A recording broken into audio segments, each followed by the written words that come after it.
And Marina Story is currently studying drama at the new school. She has been studying Spiritism during all her life and plans on continuing her education. Marina has been heavily involved in the Spiritist work at Long Island Spiritist Doctrine Study Group, having many tasks as performing and hosting events. Thank you, Marina. Okay. Thank you. So how the 21st century adds challenges to today's teenagers. One of the problems many teenagers face nowadays is sleep deprivation. So sending kids to school at 7 a.m. is the equivalent if all of you guys went to work at 4 a.m. Because of how our bodies are growing and changing, we aren't ready to deal with the stresses that school and jobs and sports come across. So our body needs around 9 hours of sleep, but most teenagers don't even get to go to bed until 12, and if we have school at 7, we're waking up at 6, so our body isn't fully functioning to the optimal alertness that we would want to have. So that affects our mental state, because if we aren't sleeping well enough, we aren't able to handle our emotions well enough, causing us to act out in cranky ways, as I'm sure you people with kids would know. So yes, the alertness of teenagers' emotions is also going down with the lack of sleep that we've been having. Part of the problem is that students are so overwhelmed with things that we have to do nowadays. You need so many extracurriculars to get into college. You need to do clubs, sports, jobs. You're involved in your church, so if you have school until 3 and then you do all your sports and all your schoolwork, it's going to decline performance, you're going to have memory lapses, mood swings, and it's going to add to behavioral problems because of the lack of sleep that we're arriving to. Another problem that teenagers face is the hormones, anxieties, and depression that we are carrying.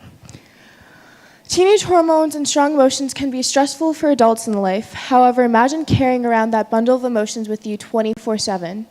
It's an exhausting prospect, and it's not just the hormones. Rapid growth spurts, periods, acne, and unreliable vocal cords can all add to the feeling of being out of control, which can trigger a cycle of anxiety and depressions in teens. In a study founded by the National Institutes of Health, researchers found that the prevalence of major depressive episodes in adolescent children in America increased from 8.7% in 2005 to 11.3% in 2014. The study also notes that the risk of depression sharply rises as children transition into adolescence. Adolescent girls are more likely to suffer from depression than their male counterparts, with the prevalence rising from 13.1% to 17.3% over a 10-year period.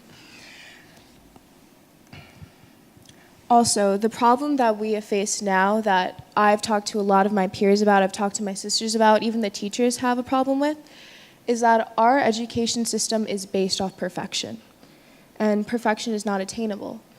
Since we are 9 years old, we have to take the New York State test, and other states have their own tests, that you're either right or wrong. There's no maybe, there's no gray area, there's no explanation or going into creativity. So being 9 years old, forcing to take these 3-hour tests, and basically our entire education system is kind of making us ready for those tests that we have to take at the end of the year. We are growing up either just being wrong or being right. So the learning experience right now isn't even about educating yourselves or finding out more things about the world. It's just about learning these formulas, learning histories that of course are important, but it's taking the fun out of learning. It's taking the fun out of education. So students end up being a test score. The American education has molded kids into believing that you are either right or wrong. Students as young as 9 years old start taking these state-mandated tests, and that entire year the teachers are training them to perform well. Education over the years has become less and less about learning and more about actually just being correct. Chasing that perfection has impacted kids to add more pressure on themselves, to make themselves proud, their educators, and especially their parents.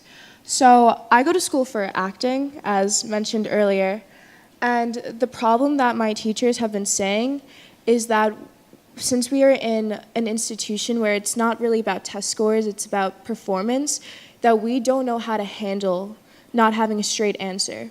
So we'll do many scenes in class and we'll be like, was that right? Was that good? And the acting teacher is like, it's not about being right. It's not about how, if you got it spot on, it's about how you feel. And teenagers aren't, not even teenagers, even kids nowadays and young adults in college, they aren't even thinking and having a process about their creativity. It's just about the A, B, C, or D answer. And no one nowadays truthfully listens to the feelings other than their peers. So teenagers are getting stressed and their parents are stressed because of bills, and their teachers obviously care about how they're feeling, but in a 42-minute period, they have to learn math. We're not here to talk about our feelings. So nowadays, kids are going to their other peers that are going through the same obstacles as they are, so they aren't the best educated as well. So to conquer this, we need an open communication with parents. Parents, even if your kid is being cranky and you ask them, how was your day, what did you do, and they say nothing. Nothing, I learned nothing at school today. And they just go into their room, talk to them, create conversation with them. Because there is a lot going on to them and they just don't know if they can talk to you. Luckily, I've had really good relationships with my parents here today, my mom, my dad, and my stepdad. And I've always been able to talk to them about how I'm feeling, and they were always very open with communication with me. I never felt like I had to hide anything from them. So that really helped me overcome a lot of the battles that I've had growing up. But I know a lot of my friends didn't have that open relationship with their parents, and when they were feeling distressed, they would find distractions, usually their cell phones nowadays. And that made things worse because if you go through social media now, you're getting such an influx of information. Kids don't really know how to handle it, teenagers especially. And they're going to social media, Instagram, Twitter, for all just to find a hole, to like fill a hole in themselves. But that could honestly be worse that I found. Because when I'm tired, when I'm exhausted, and I go on Instagram to feel better, I just see all these girls with like beautiful bodies, beautiful faces, and I'm like, oh, I'm not like that. Or there's a lot of Instagram influencers that go traveling around the world, and I'm just like, ugh, like I'm not doing that with my life, and it just like it doesn't motivate you as much. So kids, talk to your parents, talk to your friends, and if your friends are dealing with feelings, don't think that they're just being dramatic. Don't think that they're just being another sad girl or sad boy. Like, you have to take everything that your friends or your children take seriously because that's their feelings. You can't discredit that, how they feel. So, thoughts on suicide according to Spiritism. What about those who resort to suicide in order to escape from the troubles of this world? Question 946. God helps those who suffer, but not those who have neither nor courage. The tribulations of life are meant as trials or expiations. So basically what that was saying was, of course, we are all going through trials, we are going through tribulations, all of us, but adults, you guys have a better grasp on how to deal with it. You guys have more experience, and kids, we just don't have that. We're going through this, we're figuring things out, especially on our own, because the way we grew up is not anywhere close to the way you grew up. When you guys were kids, you rode on your bike, you left home in the morning, and then came back at night, and your parents didn't know what you were doing, and you were with your friends. But nowadays, we're always connected, always on our phones, so that has created kind of an anxiety to kids because we're always connected to the outside world no matter what, especially if right before you go to bed I go on my phone and I'm connected. I don't have the time to just calm down, and I know it's not just me, I know it's my friends as well. And as many times as I say, I'm going to delete Instagram, I'm not going to go on it, I'm not going to go on Twitter, I'm not going to go on my phone for the whole day, you can't help it. It becomes a habit. So that has made it harder for kids and teenagers to kind of just disconnect themselves. But I found that at the end of the day, I have been meditating after class and after my finals and after work. Even if I'm exhausted, I found an app that my father actually showed me, the Calm app, and there's podcasts.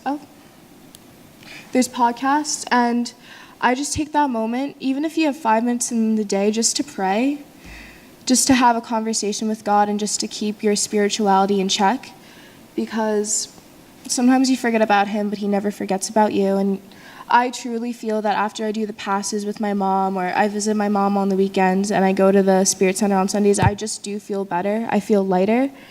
So we have to lean to God instead of finding other distractions, such as our phone, such as parties, such as Netflix.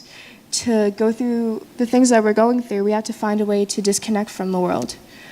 So I just wanted to thank you all for listening to me. I left the suicide hotline, 1-800-273-8255 on there.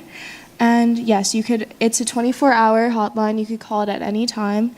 There are ones dedicated for teenagers. If you go there, you could call a spokesperson. They will talk to you. But adults may use it as well. So thank you.